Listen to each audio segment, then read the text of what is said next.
Bismillahirrahmanirrahim. Assalamualaikum warahmatullahi wabarakatuh.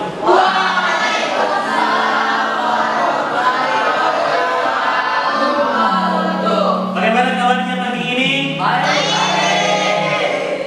Alhamdulillah.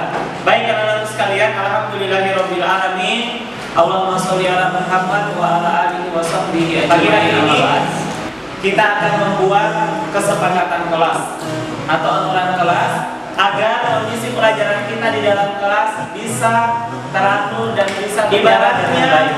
Kalau kalian senang main futsal, senang main futsal? Siapa yang hobi main futsal angkat tangan? Angkat tangan. Oke, saya mau tanya yang hobi main futsal. Sekiranya misalkan kita main futsal tidak ada kesepakatan bebas menendang bola, tidak ada kartu kuning, tidak ada kartu merah. Permainan futsalnya bisa seru atau tidak? Tidak. Bisa menyenangkan atau tidak? Tidak. Jadi aturan dan kesepakatan itu bisa membuat kita lebih senang dan bisa lebih menikmati. Baik. Bagaimana cara membuat kesepakatan kelas? Aturan kelas yang akan kita sepakati itu dibuat oleh kalian sekalian. Saya akan membayar kertas-kertas kecil ini untuk masing-masing kalian memikirkan kira-kira apa yang membuat kalian senang untuk belajar di dalam kelas dan tuliskan aturan apa, kesepakatan apa yang bagus kita buat. Sekarang semua boleh berpikir. Sebentar, kesepakatan ini akan kita tempel di depan. Semuanya bisa menuliskan minimal 1, boleh lebih. Jadi saya akan memberikan waktu sekitar 10 menit untuk kalian menuliskan kesepakatan bahkan kelasnya.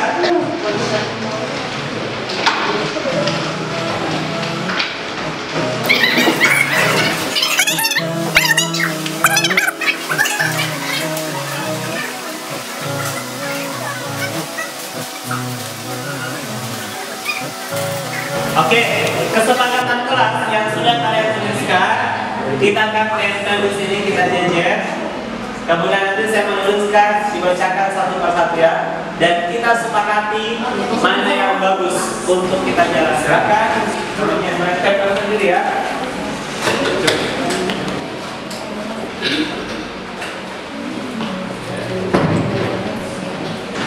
Oke, silakan kelompok berikutnya.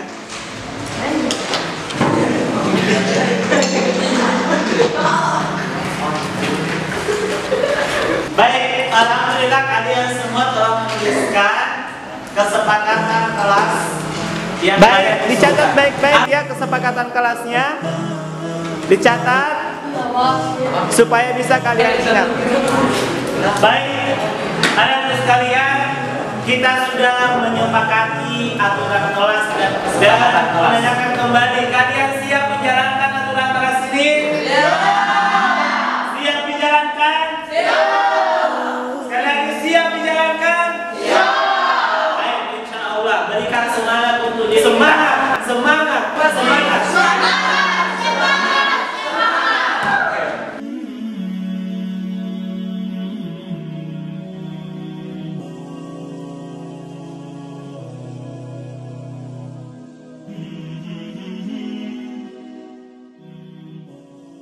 Silahkan di ketik saja namanya di kolom komentar, nama lengkap. Bismillahirrahmanirrahim. Assalamualaikum warahmatullahi wabarakatuh. Alhamdulillahirabbil alamin. Wassalatu wassalamu ala Rasulillah wa ala alihi washabbihi ajmain. Wa man tabi'ahum bi ihsanin ila yaumil qiyamah. Ibu dan bapak guru, para ustaz dan ustazah yang dimuliakan Allah, jadi yang akan saya sajikan pada malam hari ini. Jadi tentang budaya positif.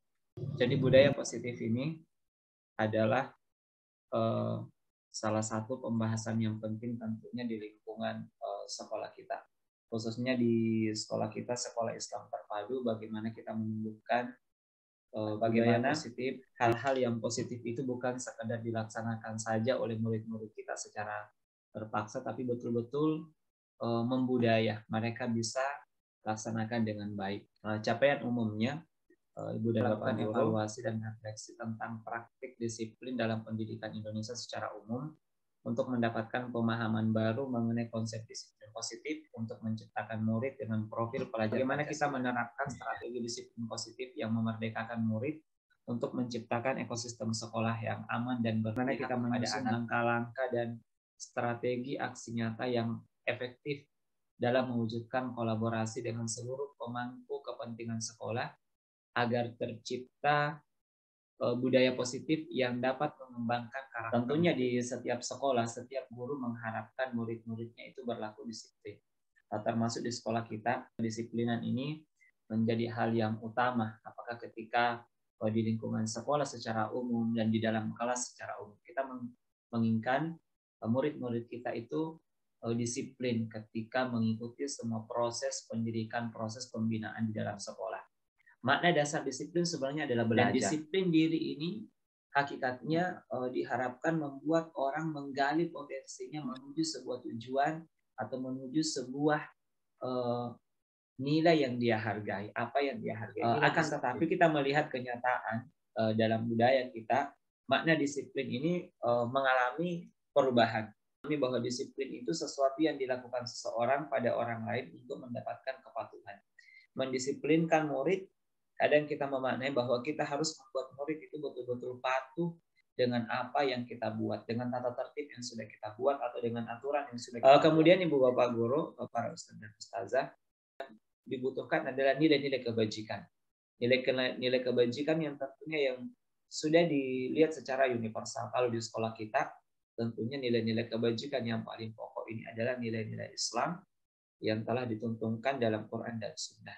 Dan bila kita ingin menumbuhkan motivasi intrinsik dari dalam diri seseorang, khususnya kepada murid-murid kita, maka yang menjadi dasar untuk menumbuhkan disiplin positif ini adalah nilai-nilai kebajikan universal. Jadi nilai yang kebajikan universal yang dimaksud di sini adalah sifat-sifat positif manusia yang merupakan tujuan mulia yang ingin dicapai oleh setiap individu. Nilai ini bersifat universal, lintas bahasa, lintas suku bangsa, lintas agama, bahkan lintas latar belakang. Contohnya, sikap jujur, sikap amanah, disiplin, sikap hormat, sikap santun, dan hal-hal yang lainnya. Ini adalah nilai-nilai kebajikan dalam yang dimaksud. Lingkup pendidikan kita di Indonesia, nilai-nilai kebajikan yang ingin dicapai oleh setiap anak atau setiap murid yang ada di Indonesia, kita sudah kenal dengan proyek profil pelajar Pancasila. Bagaimana mewujudkan pelajar Indonesia yang memiliki profil pelajar Pancasila yang ada 6 profilnya. Yang pertama, beriman, bertakwa kepada Tuhan Yang Maha Esa dan berakhlak mulia. Kemudian mandiri, bernalar kritis, berkebinekaan global, bergotong royong, dan kreatif. Tentunya Ibu dan Bapak Guru sudah memahami dengan baik, apalagi kalau di sekolah kita yang sudah menerapkan kurikulum. Kemudian Ibu dan Bapak Guru yang akan kita lihat selanjutnya, di sini ada teori motivasi, hukuman, dan penghargaan. Hukuman menghalangi terjadinya pengulangan tingkah laku yang tidak diharapkan. Ketika ada murid yang melakukan pelanggaran, kita kemudian memberikan hukuman supaya tidak mengulang pelanggaran tersebut. Adalah bentuk apresiasi kepada prestasi tertentu yang kita berikan. Apakah diberikan dalam bentuk material, jika hukuman ini tidak tepat bisa menimbulkan dendam kepada anak, atau hanya bisa mendisiplinkan dalam jangka waktu yang termasuk pendek. Penghargaan ini. Mungkin seseorang itu hanya melakukan sesuatu karena mengharapkan penghargaan saja. Penghargaan saja yang dibutuhkan. Ketika sudah tidak ada lagi penghargaan, tidak ada motivasi, boleh jadi murid itu akan meninggalkan lagi hal-hal yang baik ini. Kadang mungkin dibutuhkan, tapi dia sifatnya hanya jangka pendek. Mungkin di sekolah kita ada aturan-aturan yang Islami, tapi hanya karena sifatnya punishment ketika murid tidak menjalankannya, boleh jadi ketika sudah keluar dari sekolah kita sudah tidak membudaya atau seterusnya. Karena memang hanya sifatnya sementara, hukuman dan penghargaan ini. Contoh kalau kita mungkin di putri kita wajib menggunakan hijab yang syar'i, tapi yang apakah betul-betul hijab syar'i itu membudaya atau tidak? Inilah hal yang butuh kita diskusikan, bagaimana nilai-nilai kebajikan yang kita ajarkan di sekolah betul-betul membudaya pada diri anak-anak kita. Termasuk kalau kita di putranya atau di ikhwan dalam berolahraga, kita mengajarkan juga kepada mereka menutup aurat. Tapi apakah bisa betul-betul membudaya pada anak-anak kita? Restitusi adalah proses menciptakan kondisi bagi murid untuk memperbaiki kesalahan mereka. Murid itu bisa kembali kepada kelompok mereka dengan karakter yang lebih kuat. Berbeda dengan memberikan hukuman dan penghargaan tadi, punishment dengan reward. Jadi langkah restitusi untuk mewujudkan disiplin positif atau budaya positif ini akan lebih kuat dan berlangsung jangka panjang.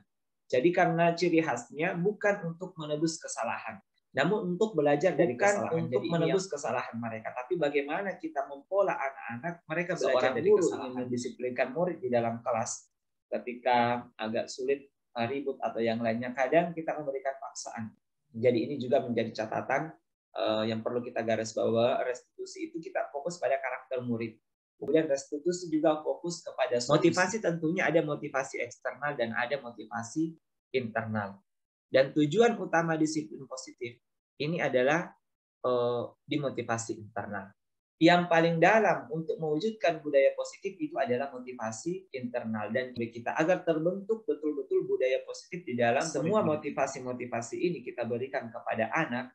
Tapi harus kita ingat bahwa yang paling dalam yang harus kita harapkan adalah tujuan disiplin positif ini adalah ada hukuman dan ada konsekuensi yang kadang kita berikan kepada murid ini. Jadi kalau hukuman itu adalah sesuatu yang menyakitkan harus terjadi.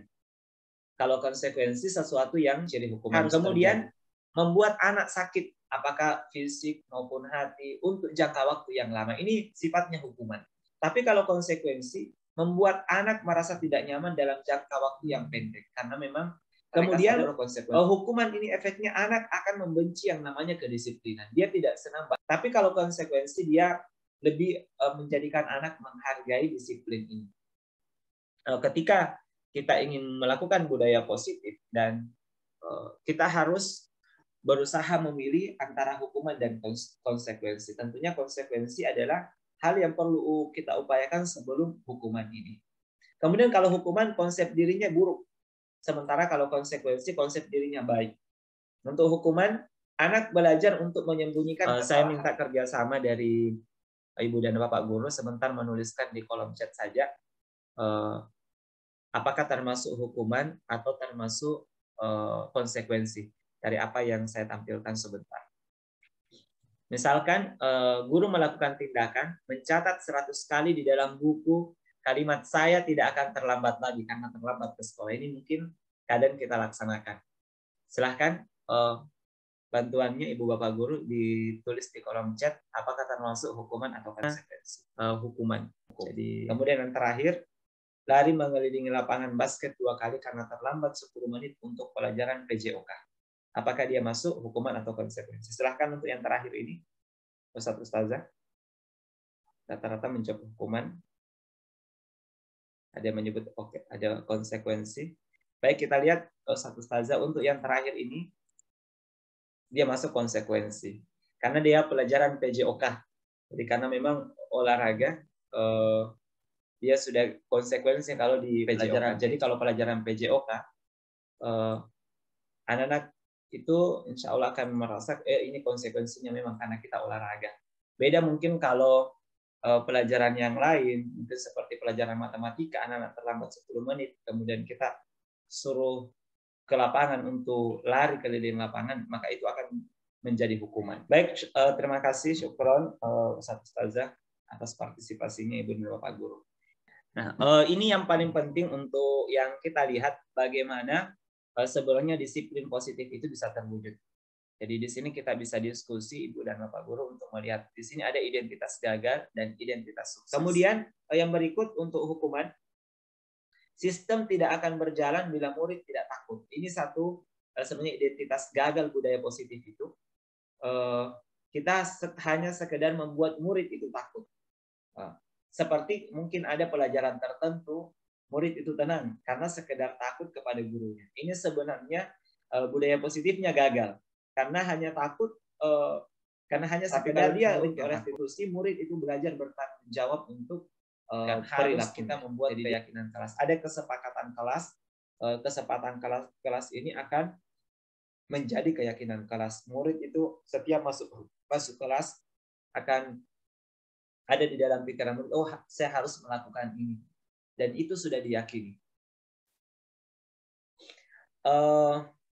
Mungkin kita bertanya, kenapa tidak peraturan saja? Mengapa harus keyakinan kelas? Antara peraturan kelas dengan keyakinan kelas ibu dan bapak guru itu sangat apalagi berbeda. Kalau kita sudah bawa ke nilai-nilai yang lebih dalam, misalkan ke nilai-nilai syar'i, nilai-nilai ibadah, bahwa itu adalah bagian daripada ibadah, maka itu akan jadi keyakinan kelas ini tujuannya sebenarnya supaya bisa mendukung motivasi intrinsik, kembali ke nilai-nilai atau kembali kepada keyakinan-keyakinan yang lebih menggerakkan murid dibandingkan mengikuti saja serangkaian peraturan. Ibu dan bapak guru untuk betul-betul agar hal positif ini bisa membudaya, bukan sekedar memberikan peraturan, tapi menanamkan keyakinan kelas kepada murid-murid kita. Dan bapak guru kita akan melihat 5 posisi kontrol seorang guru terhadap murid-muridnya. Dan di sini kita bisa mengingat di mana kita pernah, posisi mana yang pernah kita lakukan. Sebentar saya minta bantuannya Ibu dan Bapak Guru menuliskan di kolom chat di posisi kontrol mana yang sudah pernah kita laksanakan terhadap murid-murid kita. Di sini ada 5, ada sebagai penghukum, ada sebagai pembuat orang merasa bersalah, ada sebagai teman, ada sebagai pemantau, dan ada sebagai manajer. Untuk mewujudkan budaya positif ini agak susah ini. Kalau kita memposisikan diri kita hanya sekedar sebagai penghukum, membuat murid merasa bersalah, membuat orang merasa bersalah. Kemudian di tingkat atasnya ini identitas berhasil. Dan yang paling dalam adalah kontrol diri. Jadi murid itu akan mulai menghargai. Sebagai penghukum ketika guru berbuat, dia menghardik, menunjuk-nunjuk, menyakiti, menyindir. Ya, dia sindir muridnya. Itu termasuk berarti posisi kita itu sebagai penghukum. Kita hardik anak-anak, kita tunjuk-tunjuk, disakiti, disindir, dan seterusnya, itu penghukum, dicubit atau yang lainnya. Kemudian pembuat orang merasa bersalah. Pembuat orang merasa bersalah biasanya guru yang diperbuat oleh guru berceramah dan mengatakan seharusnya kamu begini. Ibu kecewa, atau mungkin kita bapak guru kecewa. Kenapa kamu melakukan ini? Membuat murid itu bersalah. Jadi seharusnya kamu begini dan seterusnya. Yang lebih kuat kontrol dari luar ini salah satu identitas berhasil itu ketika guru memposisikan dirinya sebagai teman. Dikontrol di sekolah kita, salah satu fungsi dari seorang murabbi, ya. Jadi membuatkan alasan-alasan untuk muridnya itu sebagai teman. Biasa kita katakan kepada murid, kamu seharusnya sudah tahu. Ibu lelah sekali mengatakannya. Saya sudah stres ini, sudah hadapi kamu. Apalah. Jadi ini membuat murid merasa bersalah. Hanya sekedar. Kalau posisi teman, kita kadang mengatakan, ayo lakukan. Kalau pemantau, kita mengingatkan kepada peraturan kepada murid. Tugas kita memantau, sudah diingatkan tentang aturan yang seharusnya dijalankan oleh murid. Kalau manajer, kita mengingatkan tentang keyakinan pada murid. Apa yang bisa kamu kerjakan, termasuk jika murid melakukan kesalahan, untuk memperbaiki kesalahannya, kita terus memberikan pertanyaan-pertanyaan, solusi, agar murid itu bisa memunculkan solusi dari apa yang hasil buat. Dari 5 posisi kontrol, kalau sebagai penghukum, murid itu bisa saja memberontak dan bisa saja menyalahkan orang lain, atau paling tidak murid itu akan berbohong karena takut dihukum. Ya. Kemudian kalau murid membuat orang merasa bersalah, dia akan menyembunyikan, mungkin menyangkal, bisa juga berbohong. Tapi kalau teman, murid itu akan ketergantungan. Bahkan dia akan curhat. Kalau ibu dan bapak guru, murid mungkin sudah mulai terbuka kepada kita, kadang menyampaikan, berarti kita sudah pada posisi teman. Kalau sudah pemantau, murid itu akan menyesuaikan diri bila diawasi. Kemudian yang paling tinggi adalah akan menguatkan pribadi. Kalau betul-betul guru itu sebagai manajer. Baik, terima kasih, syukron Ibu dan Bapak Guru. Saya bacakan juga pengalaman. Oke, betul, ini ada pengalaman bagus dari anak saya dulu di pondok pernah dihukum, akhirnya tidak mau lagi lanjut di sekolah. Itu betul, Ustazah, itu efek dari kalau penghukum. Kan mungkin jadi bukan sekedar di sekolah, di rumah saja kalau anak-anak. Ini sebenarnya bukan sekedar juga posisi guru, posisi orang tua juga. Ketika dia hanya sebagai penghukum, bahkan anak kadang lari dari rumah.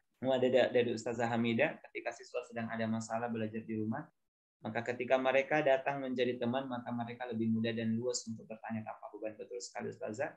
Ini ketika posisi teman ini bisa kita. Baik, syukran, jazakumullah khairan. Ada dari Ustaz Safar. Dulu pernah memberikan kesempatan kepada siswa di kelas untuk sepakati apa yang mereka mau. setelah melakukan kesalahan. Tapi deh keras-keras usulannya, jadi tidak jadi ambil kesepakatan mereka karena keras-keras. Oh, Masya Allah. Betul Ustadz Sasapar. Tadi juga saya jalankan, salah satu saya coba di kelas, ada beberapa yang keras. Makanya untuk kesepakatan kelas, jadi murid itu akan menyampaikan pendapatnya, kemudian dimusyawarahkan lagi sampai ada hal-hal yang mufakat. Jadi ketika sudah mufakat, itu murid itu akan, walaupun mungkin agak keras, tapi kalau mereka mufakat, posisi kita sebagai seorang guru itu bisa sampai ke manajer, karena memang kesepakatan kelas itu murid yang menyepakati. Jadi tinggal diingatkan. Nah, tentunya jika kecuali kalau yang diusulkan oleh anak-anak kita tentunya melanggar hal yang syar'i, maka itu tidak bisa tentunya kita sampaikan masalah syar'i hanya karena di sekolah di wahda saja anak-anak rajin, tapi kalau keluar tiba-tiba hilang semua nilai syar'inya, berarti belum membudaya. Jadi paling tidak kalau tidak bisa 100% murid-murid kita, maka mayoritas kita upayakan budaya positif itu bisa. Untuk hukuman-hukuman, ini salah satu langkah yang mungkin kadang dibutuhkan Ustazah, tapi itu sebenarnya bukan tujuan utama tadi. Jadi karena tujuan utama kita adalah betul-betul mendisiplinkan anak-anak supaya menghargai nilai-nilai yang ada, nilai-nilai kebajikan universal tadi. Kalau kita mungkin di sekolah nilai-nilai syar'i. Makanya untuk melakukan budaya positif, walaupun kita ada aturan yang. Kemudian yang berikutnya ada beberapa tanggapan yang insya Allah bisa mungkin jadi rekomendasi nanti di sekolah kita untuk mewujudkan yang namanya budaya positif. Saya masih ada sedikit, selalu terakhir saja kalau kumpul tugas. Bisa dibantu jawab untuk yang terakhir ini. Posisi apa? Karena Ustazah penghukum. Ya, Ustazah Hajarana penghukum. Ya, betul ya, sudah bisa kita tebak ini. Ini posisi gurunya, dia penghukum. Selalu kata-kata penghukum yang kita keluarkan kepada murid-murid kita atau anak-anak kita. Kemudian, ini bagian terakhir, Ustazah. Untuk menyelesaikan masalah budaya positif itu, ada salah satu langkah yang kita lakukan ketika kita menghadapi murid-murid kita, ada namanya segitiga restitusi. Ketika melakukan kesalahan ditanya kenapa kamu melakukannya, apa alasan kamu melakukan itu, ditanya apakah itu baik atau tidak. Kalau kita mungkin di sekolah Islam, kita berusaha juga menanamkan nilai akidah, kamu percaya tidak sama Allah, kira-kira kalau melakukan ini dapat pahala tidak, ditanyakan sehingga keluar dari lisannya. Bukankah iman itu juga bukan sekedar di hati, keyakinannya anak-anak harus mengungkapkan apa yang ada di dalam hatinya. Kemudian ditanya, adakah cara yang lebih baik, yang lebih efektif, yang kamu butuhkan? Ini cara memvalidasi kebutuhan, dan kita akan kunci dengan menanyakan keyakinan. Nilai apa yang telah kita sepakati? Apakah ini berpahala atau tidak? Kalau berbuat seperti ini, apa yang kamu ingin menjadi seperti apa? Dan seterusnya. Ini salah satu bentuk segitiga restitusi. Dan satu saja bagian terakhir, saya izinkan saya untuk menampilkan salah satu praktek segitiga restitusi yang sudah saya lakukan di sekolah. Salah satu praktek segitiga restitusi. Bismillahirrahmanirrahim. Assalamualaikum warahmatullahi wabarakatuh. Alhamdulillahirabbil alamin wassalatu wassalamu ala rasulillah. Ibu dan Bapak guru, di video kali ini saya akan mempraktikkan segitiga restitusi pada dua siswa saya yang memiliki penanganan kasus, yaitu kasus bully atau mencela teman yang lain. Mari kita lihat praktek restitusi berikut ini. Baik, sini duduk dekat-dekat.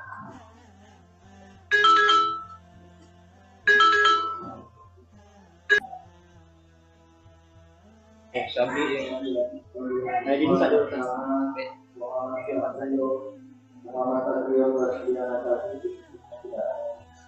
Syafi, kita tahu nggak alasannya saya panggil ke sini? Yes, sir.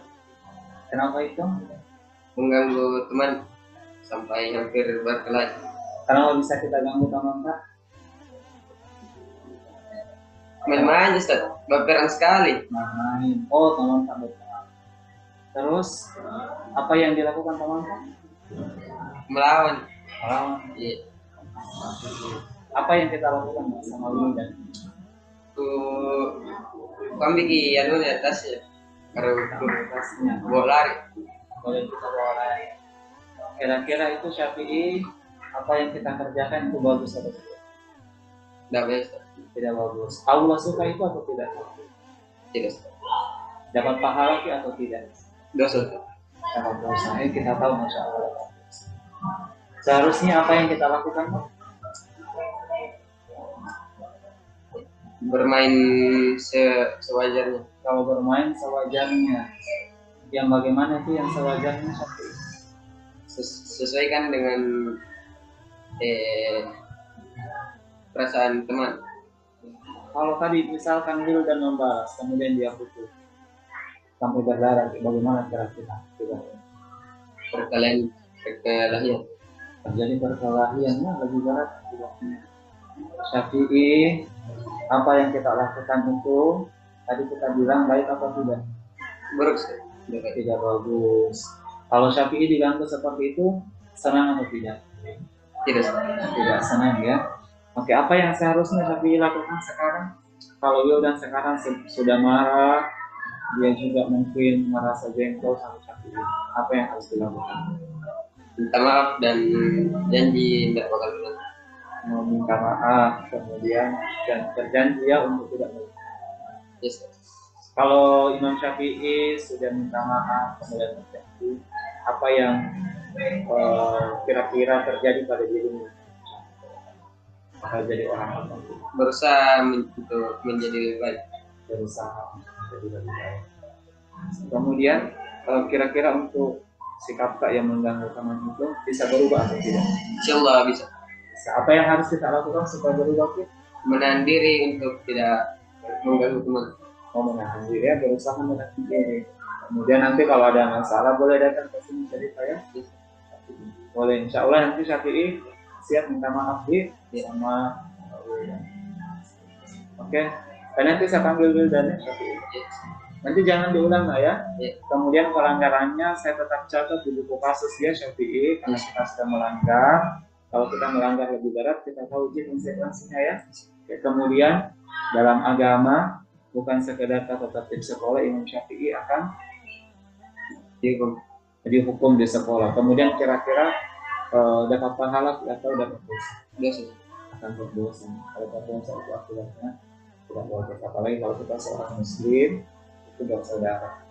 Oke, jangan diulang. Ayo, sekiranya tadi tidak ada teman Pak yang melerai, kemudian kita pukul.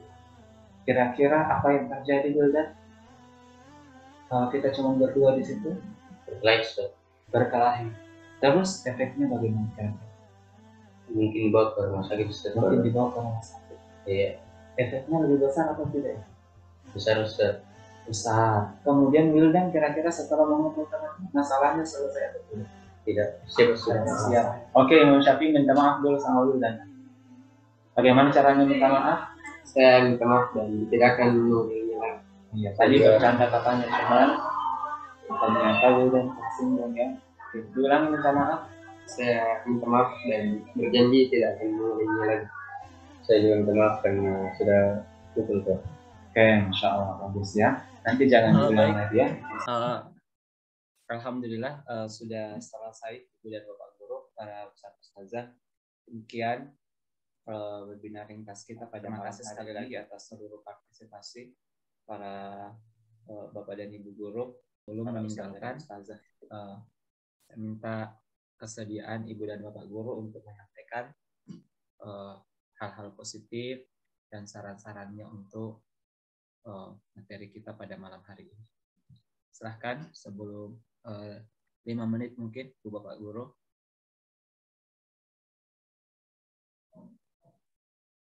Ustadz Harman boleh bertanya langsung, silahkan Ustadz Harman.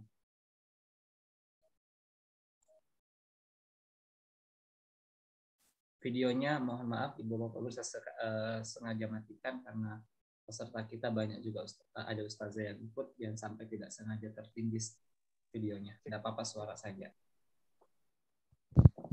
Silahkan. Ya, bismillah, syukran atas ilmu yang didapatkan malam ini. Saya juga mengikuti tadi itu proses wawancaranya. Kebetulan pas mau keluar, saya lihat sedang diwawancarai.